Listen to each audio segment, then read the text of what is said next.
Om Tare Tu Tare Tu Re Soha. Om Tare Tu Tare Tu Re Soha. Om Tare Tu Tare Tu Re Soha. Om Tare Tu Tare. All right. So we're in the text right now on having healthy expectations in our practice. How do we engage in practice in a realistic way? The text I'll bring up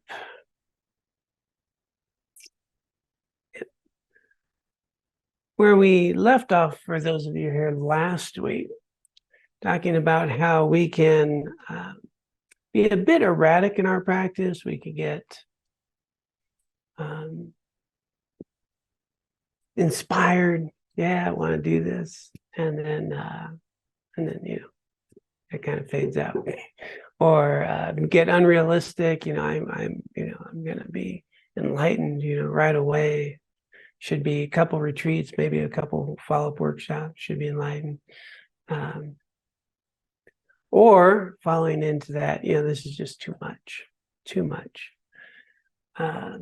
Eons of lifetimes to get enlightened. The Buddha lived a couple thousand years ago. I'm not like that. And, how's this even make any sense?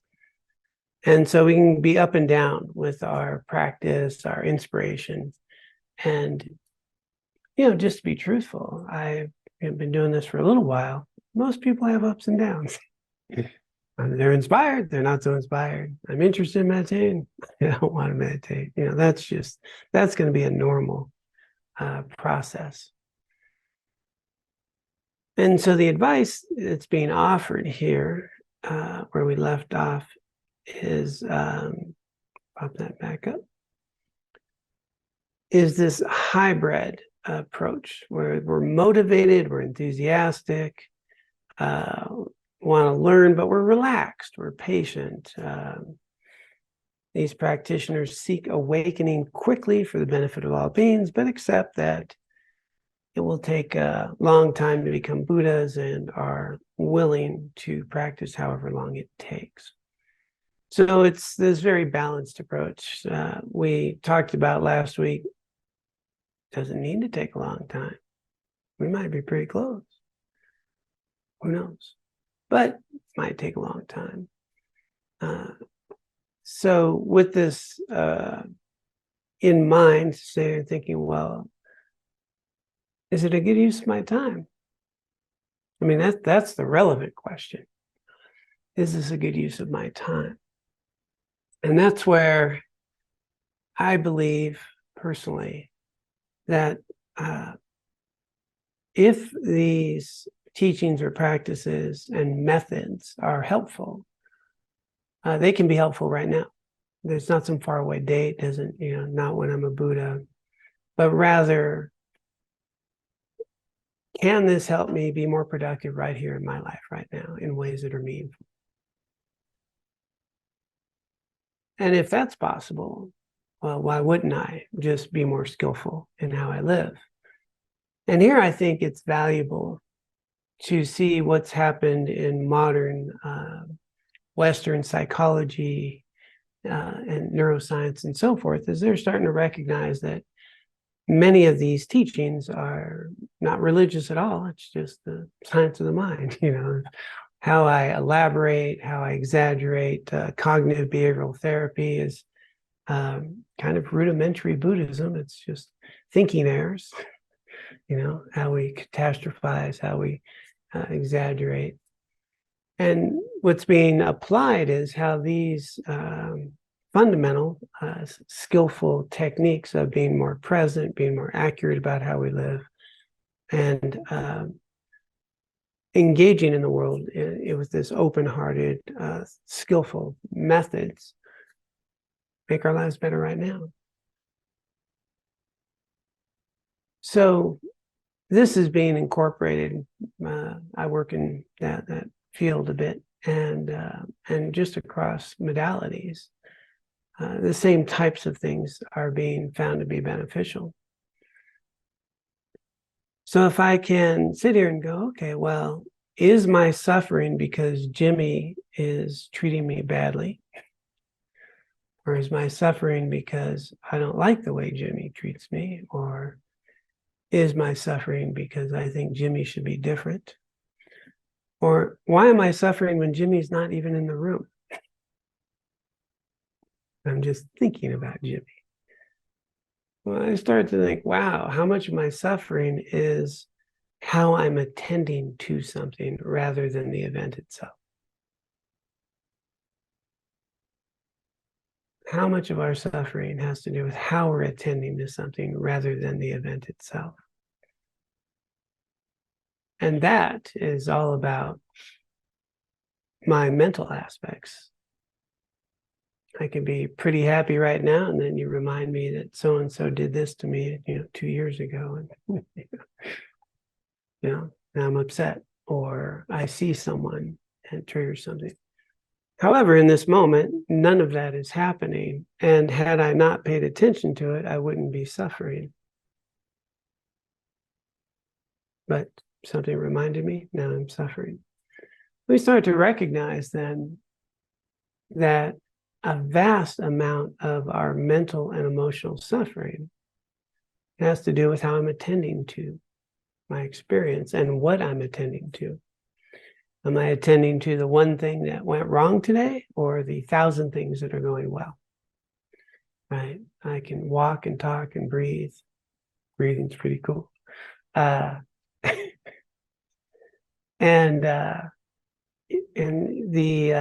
the aspects, I think, of Thich Nhat Hanh's famous teaching on the non-toothache. When we have a toothache, we're in pain. It hurts. It's terrible. And then we get some relief. It gets fixed. And now I'm happy. I am happy I don't have a toothache. It's relief. A few days later, I'm not so happy I don't have a toothache. I'm not even thinking about the toothache.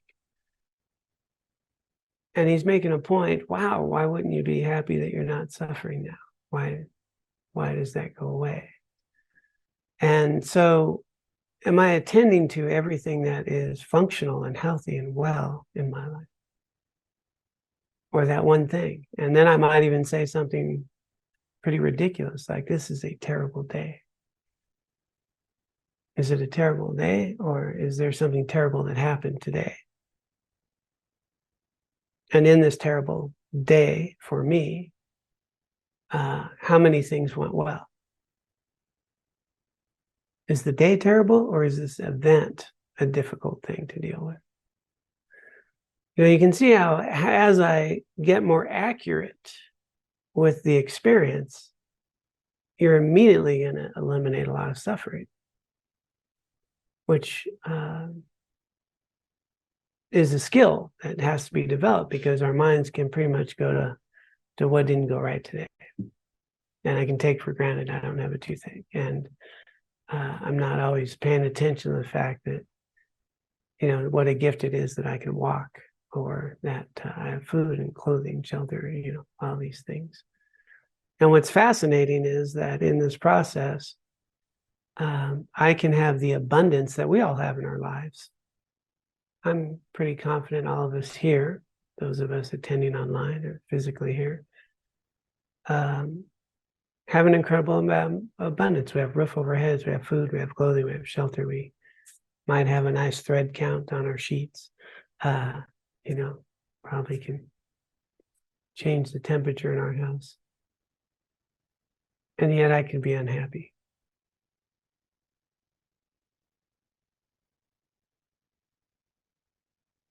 What's going on? So the Buddha is pointing out that, well, maybe instead of always thinking it's out there, it has much more to do with how I am experiencing it, what I'm attending to, what I'm bringing to it. And then, okay, well, now maybe this is worthwhile to engage in living more accurately, which is basically all the Buddha really taught. And I can do that right now and suffer less. I don't have to wait till I'm a Buddha. I don't have to, it doesn't have to be some big faraway thing to be what an enlightened being is, but rather, if I start living more accurately and more skillfully, I'll be more engaged in my life in ways that are meaningful, and I suffer less, and my life has a more meaning and purpose, and I'm capable of having better relationships with people and having more joy in my life. Well, I think that's all just doable right now. And the working premise is very simple. The more that we live in reality, the less mental emotional suffering we have. That's the working hypothesis here. The Buddhist fundamental teaching is that all of this mental emotional suffering is because we're misperceiving ourselves and our experience. We're not living accurately. And so all of Dharma is ultimately to know the truth. So to keep cutting through these layers of elaborations and projections to really know experience directly. So, that's either true or it's not. But we can test it. And so the process then is, well, can I test a little bit?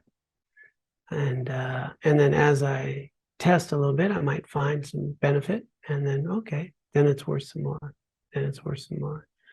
In this way, then we can have a very realistic approach to our practice, and not try to take on beliefs or whole, systems that I'm not ready for. There's no value in that. Value is in taking my life experience, understanding I've learned a lot, I've struggled a lot, I've gained a lot, and it's brought me to wanting to understand myself, my experience better, to live more fully, and let me explore with a discerning mind some of these methods. And sometimes, I also find that when they work really well, we get better, then we stop doing them. Yeah, so it's, that's a whole nother thing. A lot of people come to Dharma, because we're suffering. Just get better. And, oh, I'm better now. Then we stop doing them. So there's this ebb and flow, right? And that's all just normal and okay. And so the advice being given here is this steady approach.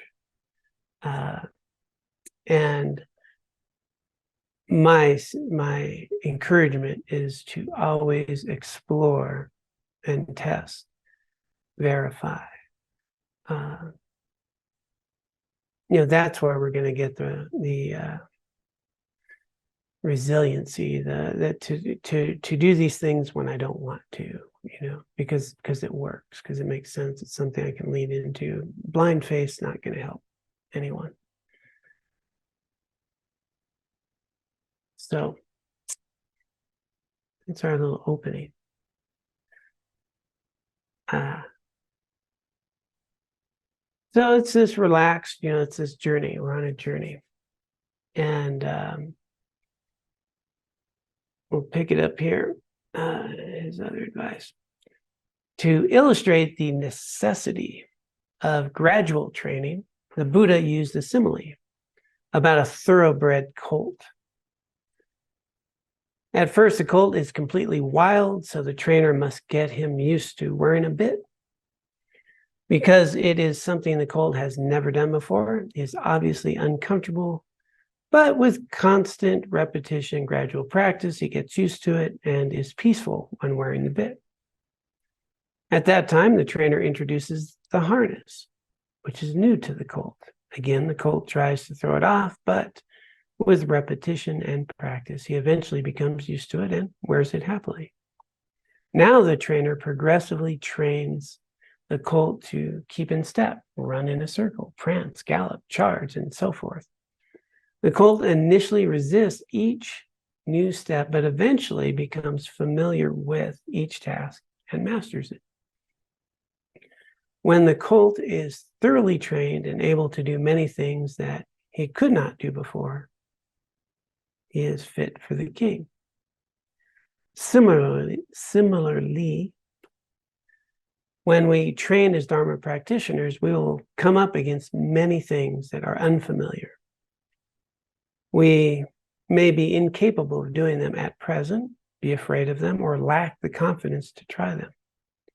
But if we have a wise spiritual mentor and, like the colt, allow ourselves to be trained and continue to train, even when we initially feel some discomfort, good results will come. Eventually, we will accomplish all the causes and conditions necessary to attain awakening. At present, we are ordinary beings whose minds are completely under the influence of three poisonous attitudes of ignorance, anger, and attachment. So those are the three root poisons that give rise to all of samsara. Day in and day out, these difficult to control, unwelcome, disturbing emotions and wrong conceptions arise in our mind. Since this is the case, it's reasonable to think that we will be able to, let me make sure I'm saying it. Since this is the case, is it reasonable? Okay, that's better. To think that we will be able to quickly remove the cloud of afflictions once and for all. If we tried, it would be difficult. Discomfort, okay. In fact, it is hard to have a peaceful mind for more than a few minutes. So I think we can relate to that, right? We try to rest the mind, got stuff going on. The piece I really want to tap into with the horse and the training is what's called familiarity, to become familiar with. Often, even the word for meditate is to become familiar with something, to become familiar with. And that's the process, is simply, things are new and they're different. And to become familiar with it is to sit with it, to practice with it, to become more known to it. And so this process of training our minds is to become familiar with our minds a bit. And at first it's pretty scary. This is a dangerous neighborhood. And so many people that I've met in my life, when we're beginning meditation or practices, they'll say things like, I can't meditate.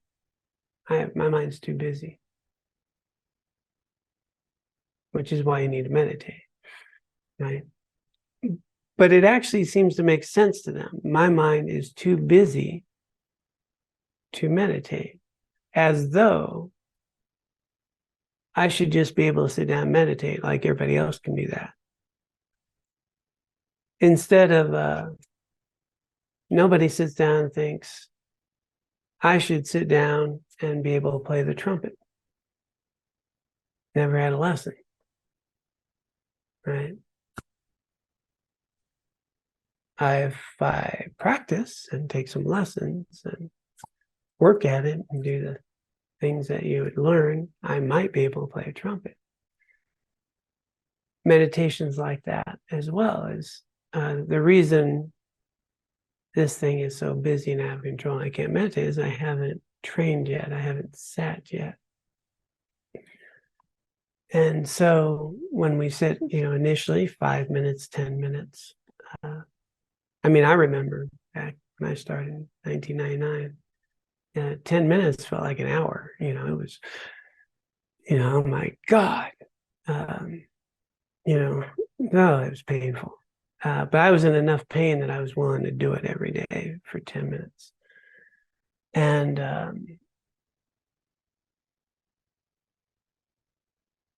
something happens when you do it every day for 10 minutes. Yes, eventually I could sit for 10 minutes. But it was just a matter of becoming familiar with, and at first, what seems to be this busy, uncontrolled mind that is this unwieldy horse, well, yeah, this is just not trained. So the process then is simply, okay, well, let me become familiar with. And becoming familiar with first is to know how out of control it is.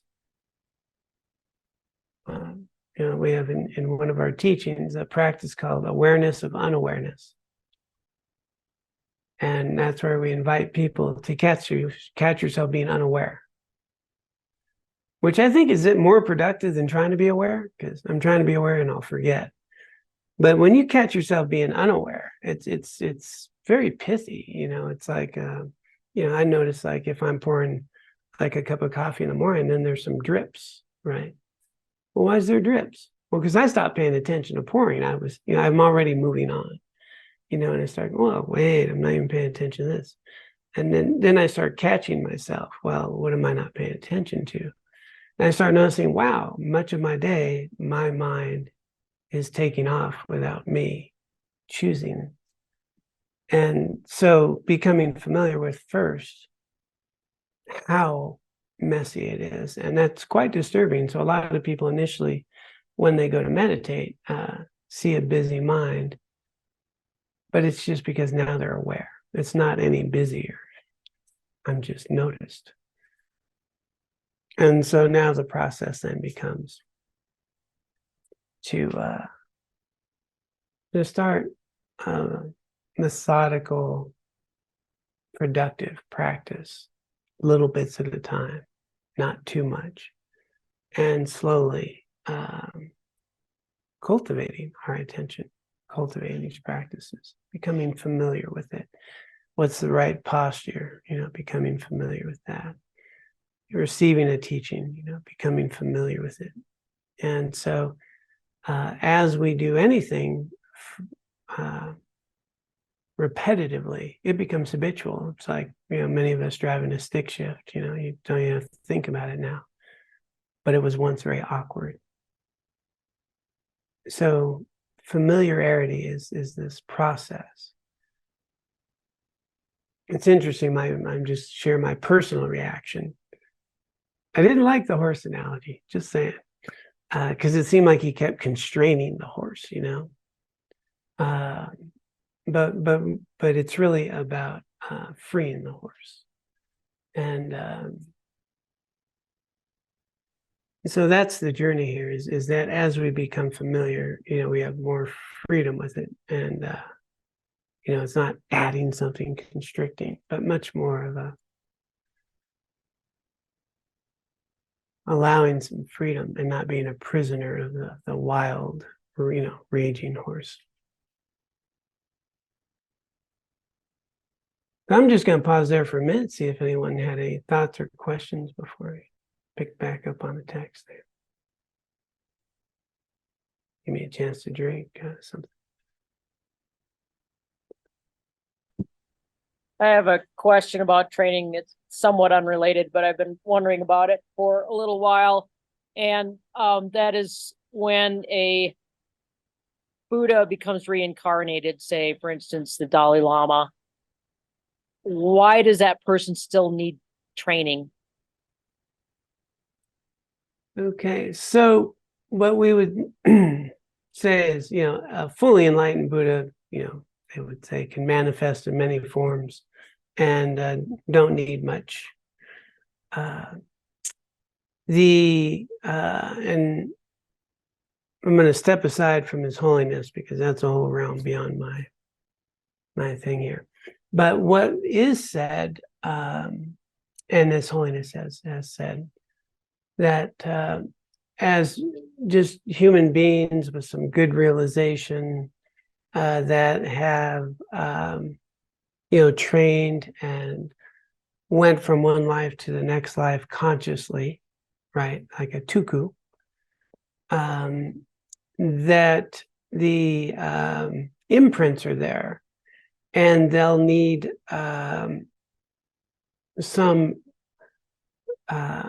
still need some initiation of cultivating the things that they've done in the past, that it's still a bit latent. So I think of it in terms of, with His Holiness, for example, which I could speak to, is he's one of the greatest scholars. He can teach on, multiple lineages, Nagarjuna, Chandrakirti. And he's going to be the first to tell you he was not a good student. Okay. Right. He was not a good student. And so the way they kind of talk about it is where, let's say someone like me might have needed to read a text, study a text, debate a text, go over a text. He's going to read it one time and it's going to remember, it's going to kind of light up. And so it's more of not totally new anymore, but much more uncovering, dusting off what's already there.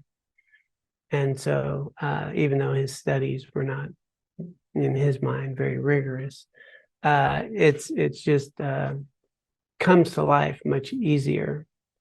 But they will say that, I think Dzong Rinpoche, who we spoke with on the weekend, that not fully enlightened, or maybe just very realized, they still need to get it dusted off. It's just not the same degree that someone like I would need. Does that make sense? Yeah, I guess the part I might have been missing was that not everybody who chooses their rebirth is necessarily fully enlightened. Right. But, yeah. It's very realized. Yeah. Yeah. So there's those what is it? The sort of latencies, very subtle latencies that are still present, that still need to be purified. Yeah. Gotcha. All right.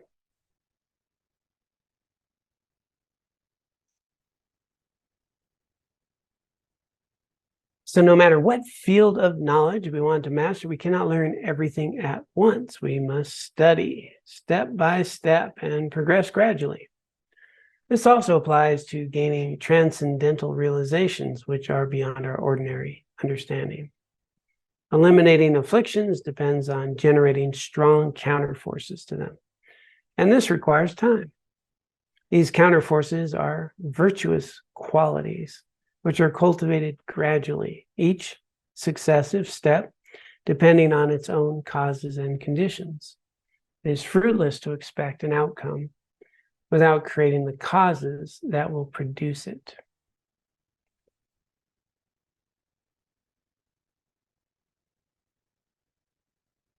That's an important sentence there.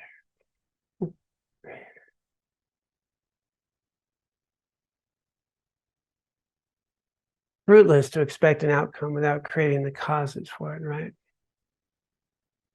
And I think it can be so obvious, and yet I think it's just so completely overlooked.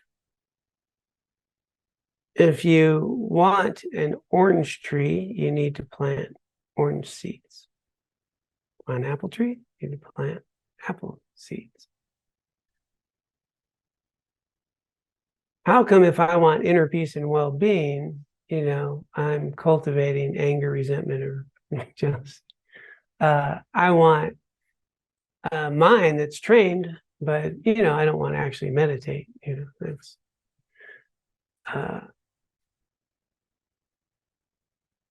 most things we can do if we just actually follow the directions, right? Create the cause. But it's so interesting how people will work, for a college degree or that next job thing or that next accomplishment or for that next vacation, and they'll put in extra hours and they'll work hard and they'll work diligently and they'll get that. No problem. But to have like a stable, peaceful mind and some inner peace, you want to meditate 20 minutes a day? Nah, that's outrageous. I don't have the time for that. I don't have time for that. I got the time to do for all this other. And so I think that often people don't connect that this inner peace I'm seeking requires some effort.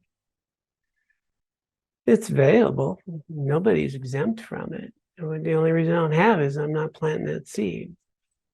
I'm actually doing the opposite. I'm way too busy creating stress, worry, and fear in my life to make time to eliminate it. I don't got that extra half hour. I'm busy doing all this. And if we can go, okay, well, what would be a healthy way for me to live, to have some balance in my life, and have a nice structure for that, and then follow the directions, we'd probably have some balance in our lives. But how much of our lives are we all walking around saying, I need some more balance?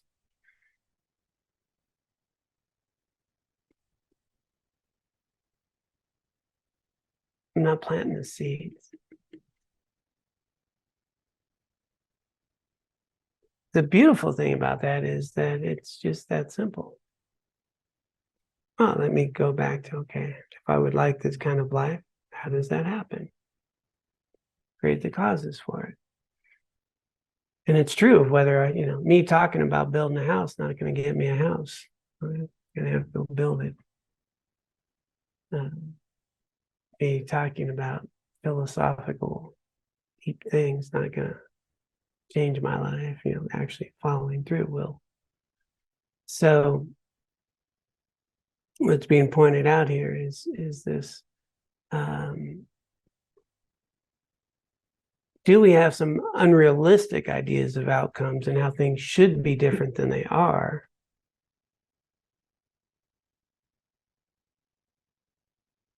Or can we have some realistic ones? If I do this, would this be a realistic outcome? Possibly. And then I actually need to do it.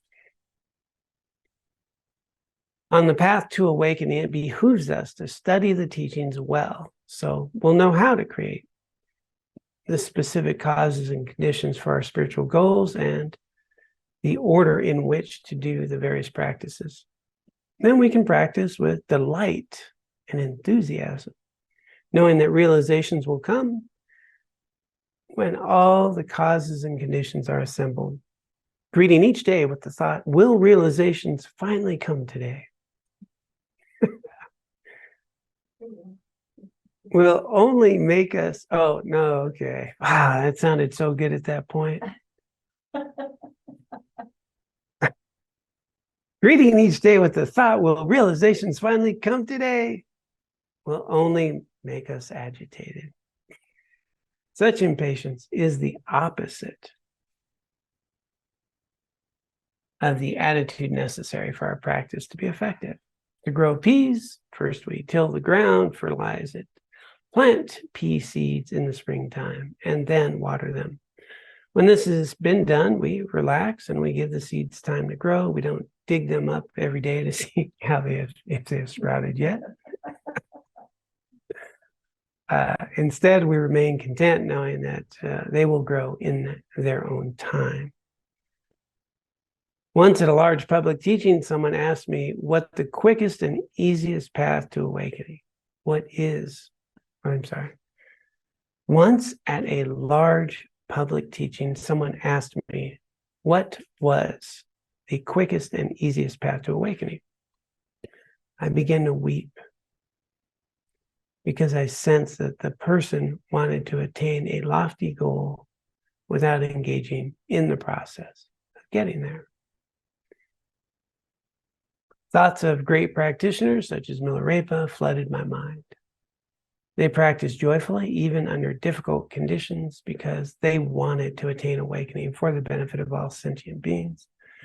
They were willing to undergo whatever was necessary to create the causes for awakening, because they were convinced in the depths of their hearts that this was the most worthwhile thing to do to attain results like these great practitioners did. We must cultivate that same compassionate motivation and enthusiastic effort.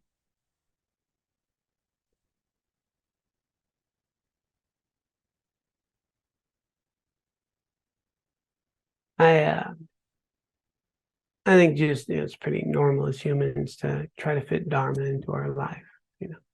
Live here, I'll live here.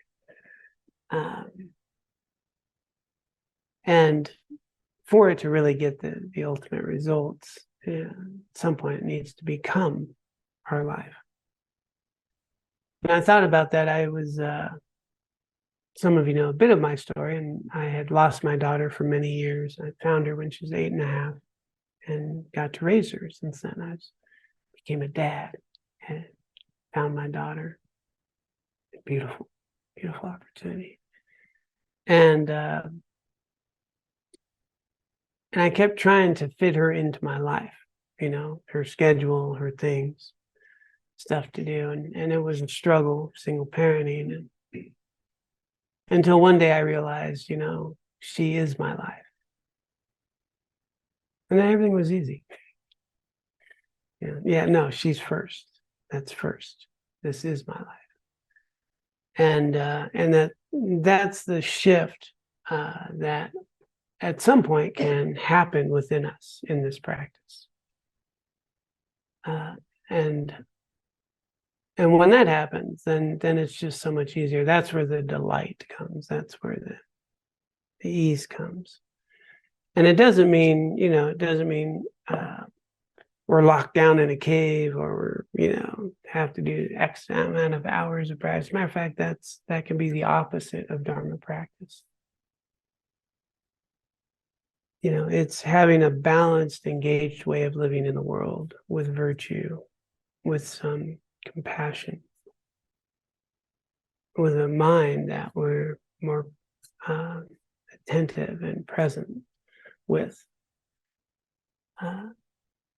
And bringing that into our daily interactions with others.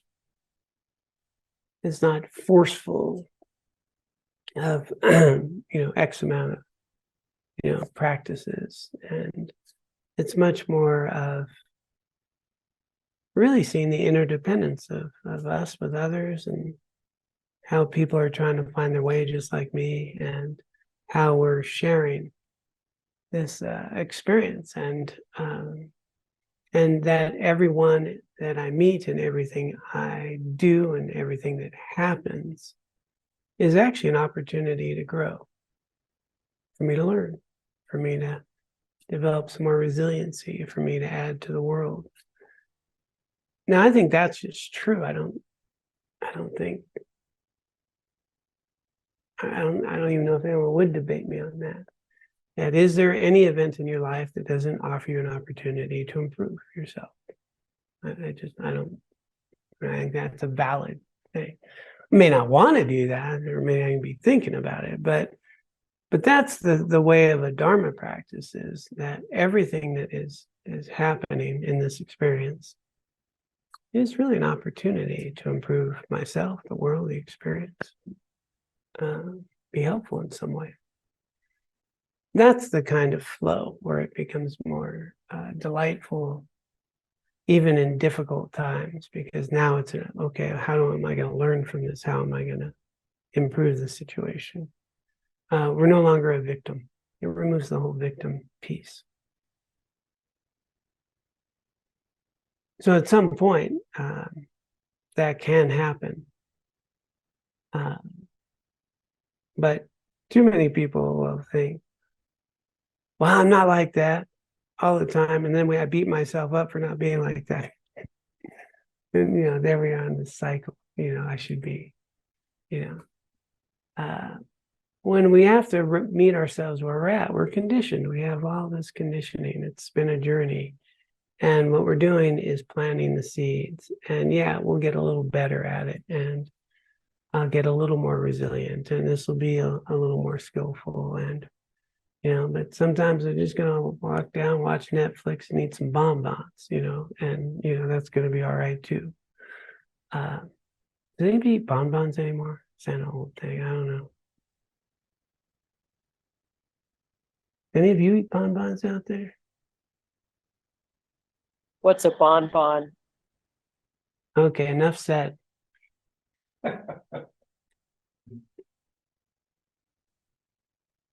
It's a dessert. So this relationship of being kind to ourselves, kind to others, skillful in our interactions, and bringing our mind back to reality, understanding the dynamics of my mental and emotional experiences, coming back to, here we are right now. I think we're okay.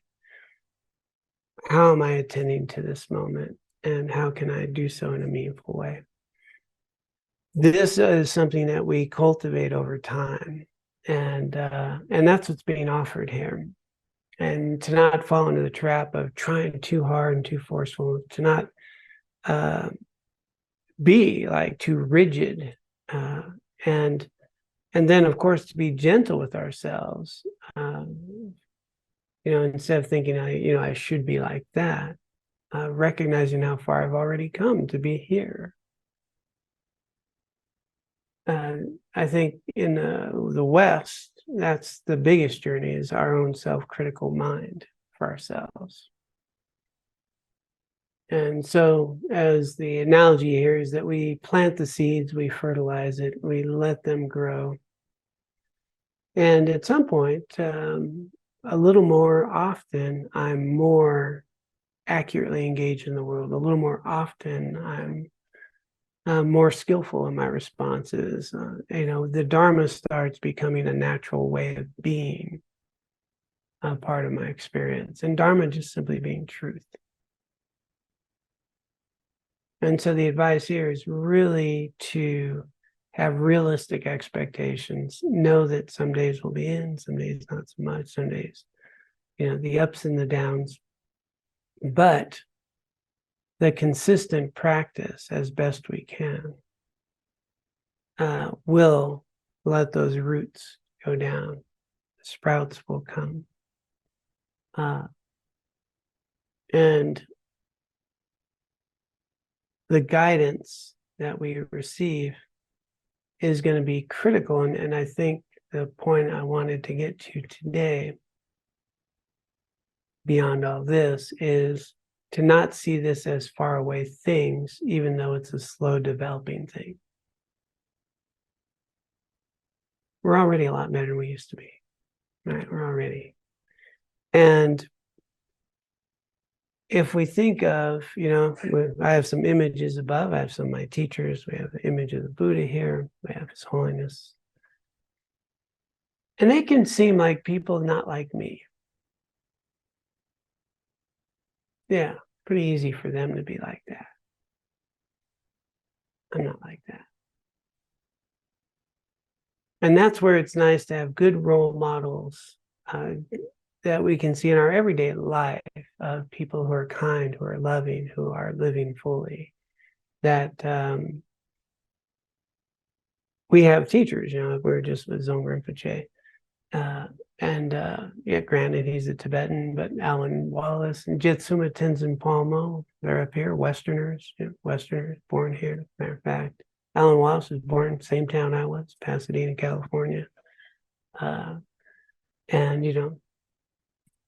Did the things that the Tibetans did. Doing pretty good. Jitsuma Tenzin Palmo, she's born in England, daughter of a fishmonger. Spent 12 years in a cave. So, and then that sounds like, again, not me. But the point being is, we have, our Buddha nature is no different than the Dalai Lama's or anybody else's. They don't have any more than we do. We don't have any less. The only difference is they know it. That's all. And so it's there. And we're just uncovering it. But it doesn't need to be some faraway thing. It might be a gradual thing, but it's not far away. The analogy that Jetsuma uses is, it's like our eyelashes. They're so close, but we can't see them. Our Buddha nature is that close. It's not a faraway thing. And so just becoming more and more familiar with our experience and more accurate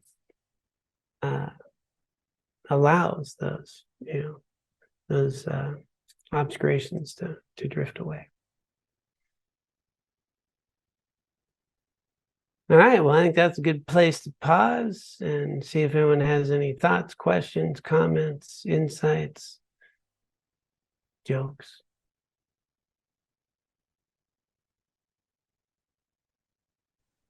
I have one of all three Awesome.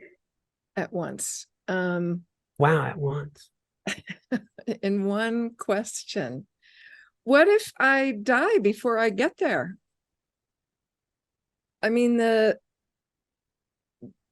racehorses, the thoroughbred is bred to race and to win. And when he wrote about the person who said, what's the quickest and easiest way to get enlightened? What that struck a chord of, being afraid to die. And like, if I'm just, happily going along, taking my time, ebbing and flowing, but I'm afraid of dying, just hypothetically, what happens if, like, to all my progress, I know sort of theoretically the answer, but I think that's a motivator for why people are chomping at the bit, so to speak, to, get enlightened. So that's my joke, question, insight. Where's the joke in there? So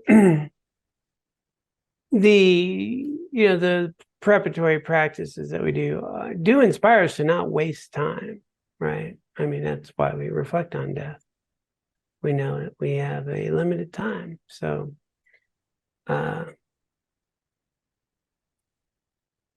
no reason to hurry and no time to waste. In other words, hurrying is unskillful method. No time to waste is being consistent and paced and thoughtful. I'm not wasting time. I waste time when I hurry. And so the inspiration is always, this day is never coming again. Let's not waste it. Let's make sure we use it as best we can, which is hopefully with a mind of calm and composure as best we can. Beating myself up, I'm wasting time. Rushing too much, wasting time. Hurrying, fearful, anxiety about death, wasting time. Recognizing I could die today, not a waste of time. That's just reality. So it's bringing us back to, while we have this opportunity, let's use it wisely, thoughtfully, consistently. And if this body dies, I will not die. Yeah, body will die. But the continuum of consciousness continues. And so one of the primary teachings to continue beyond this life on the trajectory you're on is the practice of great compassion, of bodhicitta. This is why we dedicate that. I want my merit and wisdom so I can be of benefit to all beings. I set my intention. What we're doing is we're continually watering the seeds of this path of a bodhisattva. And so as this body comes, this body goes, the karmic imprints, basically the habits and tendencies that we water become our habits and tendencies again. So we want to just continue to water those. One of the ways that I like to talk about karma on one level, and there's multiple levels, is simply that what I think, say, and do a lot, I will have a tendency to think, say, and do. Certain attitudes and thoughts that I keep, well, those will be the ones that pop up. Well, that's what I'll be like in my next life. How am I doing this? Well, those same habits and tendencies are going to continue. So it's like that, nothing to worry about. And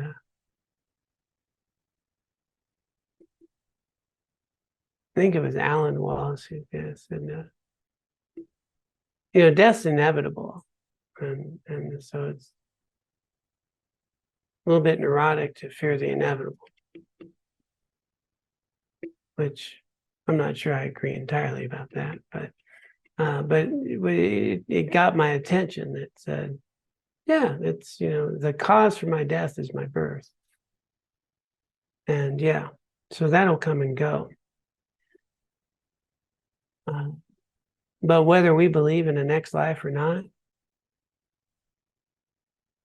it's the same answer.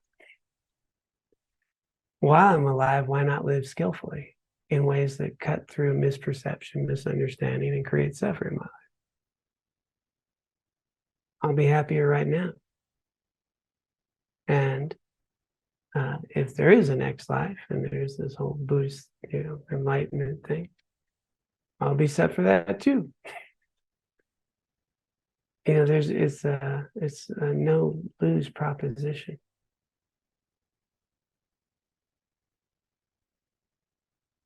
But beating myself up and hurrying and getting agitated and getting fearful are actually impediments to all the above.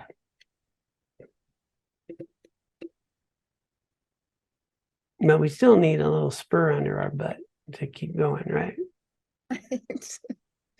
Right. Thanks, John, and I really appreciate your willingness to answer a question. All right. Yeah, that's the thing. You don't want to get too complacent. And that's that fine line, right? Get too relaxed, chill. I think we talked about it last week, right? With the Nepali guys. Yeah. Next life. Yeah, next life, I'll get that. Yeah. Yeah, we don't want to be that relaxed. Each day is a treasure. It comes only once. Let's participate right here, right now, as best we can. Yeah. Okay. Let's go ahead and dedicate the merit that we have cultivated here on our time together.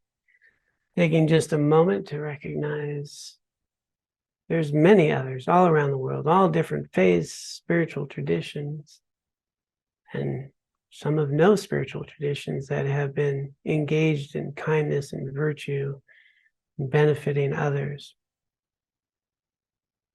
And let's honor all of their efforts and collectively dedicate all of their merit along with our merit, our time, and our energy for the benefit of all sentient beings, that they may be free of suffering, and for our own continued spiritual growth, so we can be of ultimate benefit to all.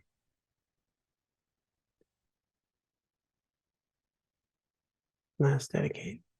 By this merit, may I soon attain the enlightened state of Guru Buddha, that I may be able to liberate all sentient beings from their sufferings.